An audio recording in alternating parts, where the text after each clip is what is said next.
क्या आप यकीन करेंगे अगर मैं आपसे कहूँ कि महाभारत काल का एक योद्धा आज भी हमारे बीच मौजूद है।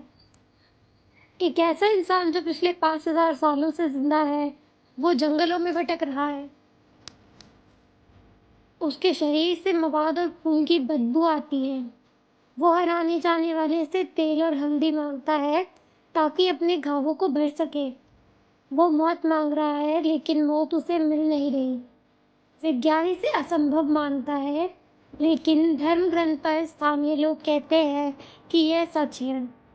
यह कहानी है गुरु द्रोणाचार्य के पुत्र की, अश्वत्थामा की। वो अश्वत्थामा जिसे भगवान श्री कृष्ण ने दुनिया का सबसे भयानक श्राप दिया था। नमस्कार, स्वागत है आपका न्यूज़ पे दुनिया में।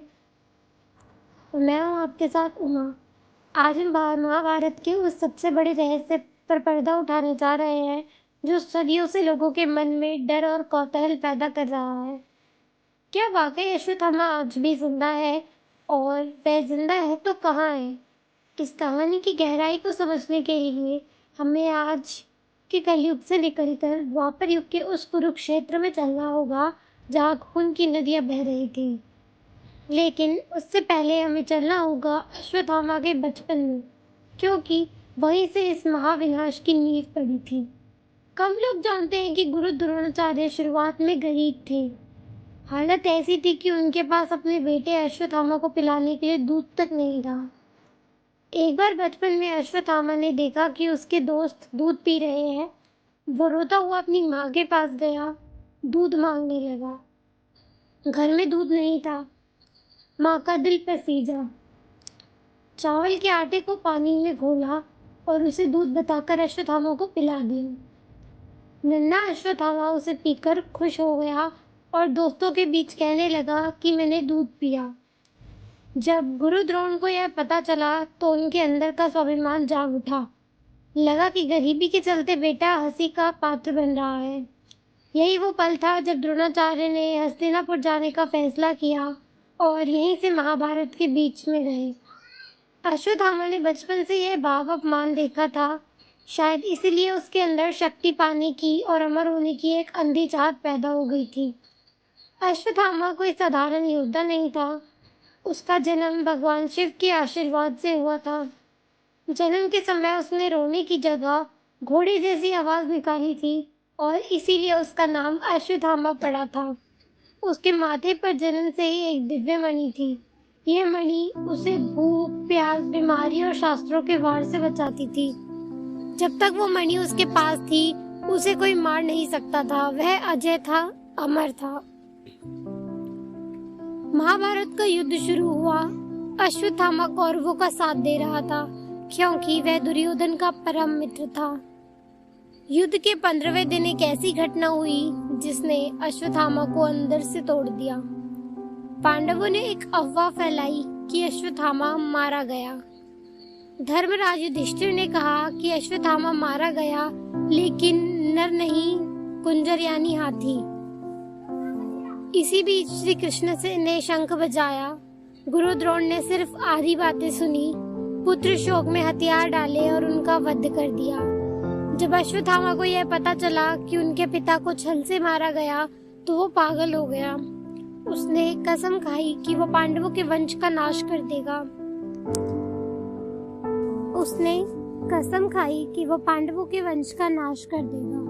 उसने नारायण अस्त्र चलाया जिससे पांडवों की सेना में हाहाकार मच गया। लेकिन असली डरावनी कहानी शुरू होती है युद्ध के 18वें दिन की रात को।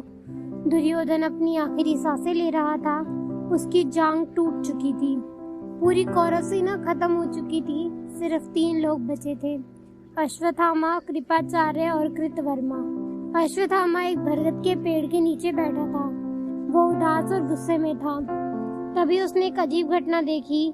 उसने देखा कि एक उल्लू रात के अंधेरे में कौवों के घोंसले पर हमला कर रहा है। दिन में कौवे उल्लू को मार देते हैं, लेकिन रात में उल्लू राजा था। उसने सोते हुए कौवों को मार दिया। इस घटना से अश्वत्थामा के दिमाग में शैतानी विचार आया। उसने सोचा कि पांडवों को दिन के उजाले में हराना थोड़ा मुश्किल है, लेकिन रात के अंधेरे में सोते हुए हमला कर उन्हें मारा जा सकता है। ये युद्ध नियमों के खिलाफ था, कायरता थी। लेकिन अश्वत्थामा अपने पिता की मृत्यु से इस कदर बौखलाया था कि अब उसे सही गलत नहीं देखना था। कृपाचार्य ने समझाया कि यह पाप है, अधर्म है, लेकिन अश्वत्थामा माना नहीं। वो रात के अंधेरे में पांडवों के शिविर में घुसा। वहाँ सन्नाटा था, सब सो रहे थे। अश्वत्थामा यमराज बनकर वहाँ पहुँचा। वो पांडवों के तंबू में घुसा। अंधेरे में उसे 5 लोग सोते हुए दिखे। उसे लगा कि यह 5 पांडव है। उसने अपनी तलवार निकाली और एक एक करके उन 5 के सिर धड़ से अलग कर दिए। खून की नदियां बह निकली। उसने उन कटे हुए सिरों को कपड़े से बांधा और भागते हुए दुर्योधन के पास पहुंचा। उसने मरते हुए दुर्योधन से कहा कि मित्र, आंखें खोलो, मैंने तुम्हारा बदला ले लिया है, 5 पांडवों को मार दिया।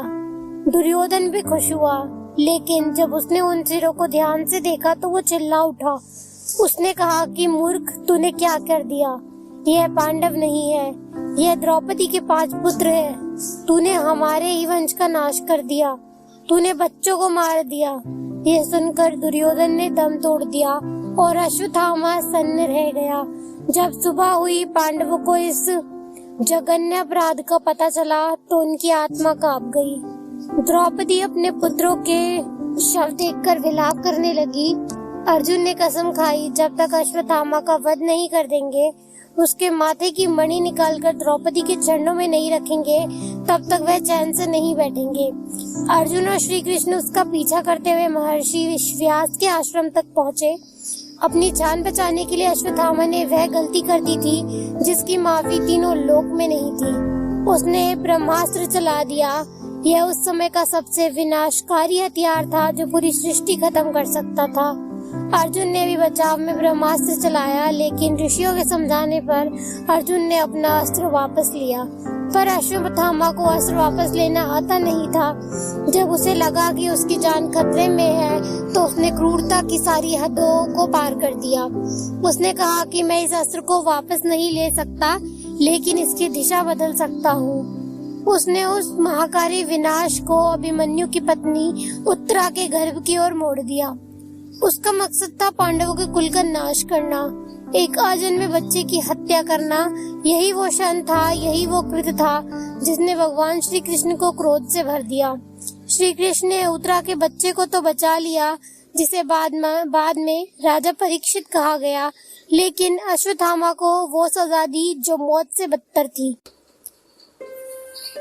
श्री कृष्ण ने अश्वत्थामा के माथे से वह मणि जबरदस्ती निकाली। मणि निकालते ही वहाँ एक गहरा और कभी न भरने वाला घाव बन गया। इसके बाद कृष्ण ने उसे श्राप देते हुए कहा कि हे अश्वत्थामा, तूने एक अबोध बालक की जान लेने की कोशिश की, तूने जीवन का अपमान किया है, इसलिए मैं तुझे श्राप देता हूँ कि तू समय के अंत तक इस पृथ्वी पर जीवित रहेगा। तू मरेगा नहीं, लेकिन तेरा जीवन मौत से भयानक होगा।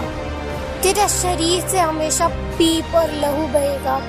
तेरे शरीर से इतनी बदबू आएगी, कोई इंसान तेरे आसपास खड़ा नहीं होगा। तू घने जंगलों की भीड़ में अकेला भटकेगा। तू प्यार, दया और सहानुभूति के लिए तरसेगा। तू मुक्ति मांगेगा, लेकिन तुझे मुक्ति नहीं मिलेगी। जा, आज से तू कलयुग के अंत तक अपने पापों का बोझ उठाकर भटकता रहेगा।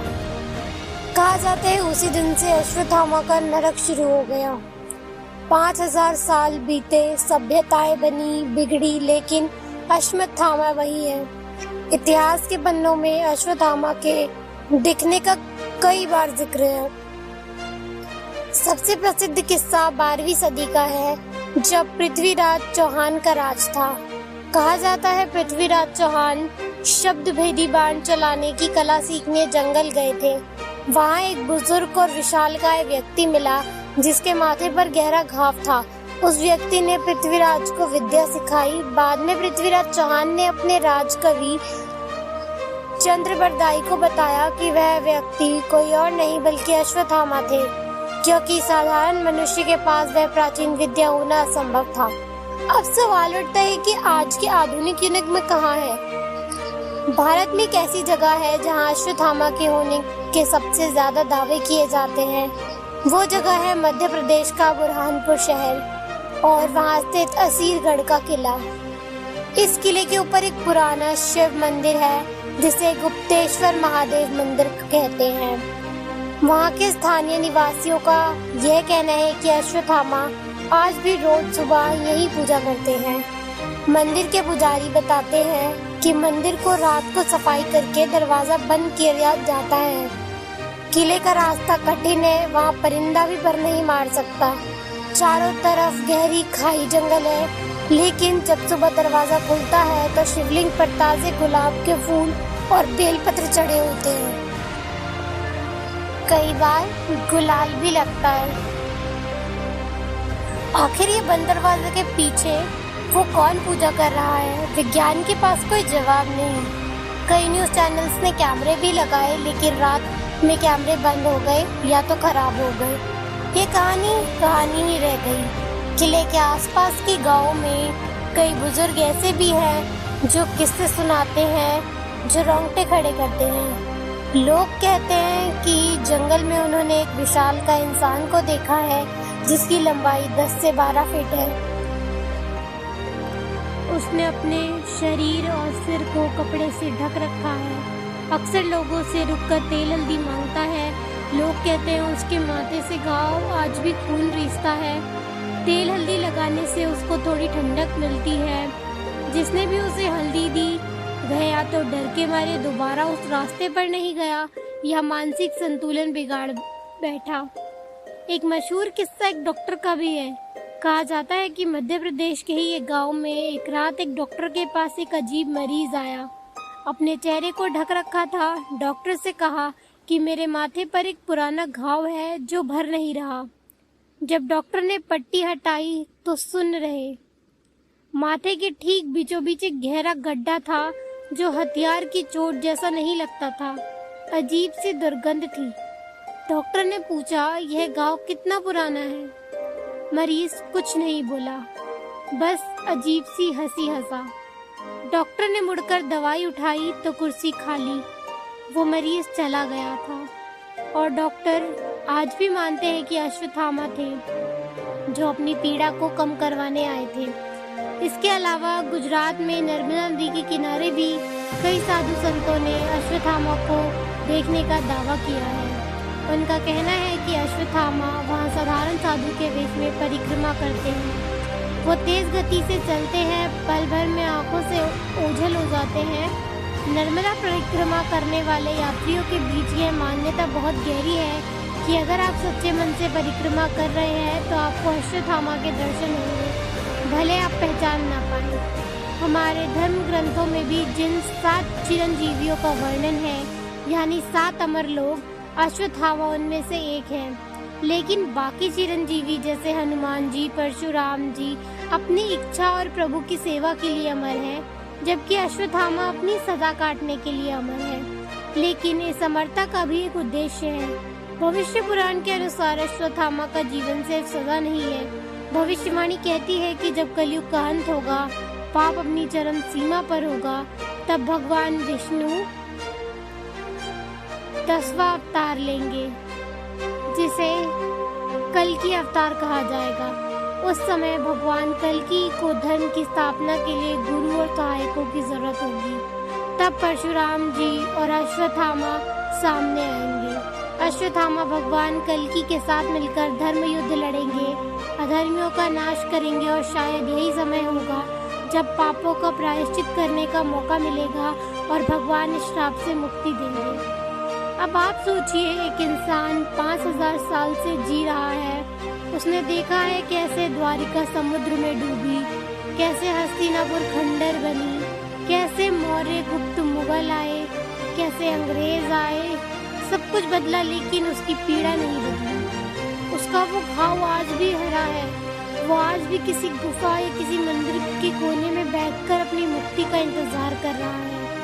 विज्ञान इस कहानी को पूरी कल्पना कह सकता है, लेकिन असीरगढ़ के किले में मिलने वाले वो फूल, हजारों सालों से चली आ रही लोक कथाएं यही सोचने पर मजबूर करती है कि शायद जिस दुनिया को हम जानते हैं उसके परे भी एक दुनिया है।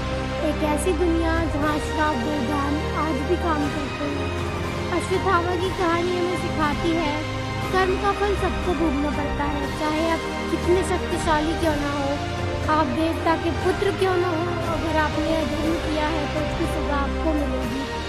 अश्वत्थामा ने शक्ति के घमंड में एक निर्दोष की जान लेने की कोशिश की और आज वो मौत के लिए तरस रहा है। ये कहानी चेतावनी है हर उस इंसान के लिए जिसने अपनी ताकत पर घमंड किया। अश्वत्थामा की कहानी थी महाभारत के पन्नों से निकलकर जो आज 21वीं सदी तक पहुंची। क्या आपको भी लगता है कि अश्वत्थामा जिंदा है? असीरगढ़ के किले में क्या वो रहस्यमय पूजा अश्वत्थामा करते होंगे? आपको क्या लगता है? इस पर आप अपनी राय बताइए। अगर आपके पास अश्वत्थामा स्टूडियो की कहानी या आपके इलाके में कोई किस्सा है तो उसे भी साझा करें। और ऐसी अद्भुत और रहस्यमय कहानियों के लिए न्यूज़ बेदुमा को सब्सक्राइब करना ना भूलें। भगवान श्री कृष्ण और भोलेनाथ जी की आप सभी पर कृपा बनी रहे। जय श्री कृष्ण, जय श्री महाकाल।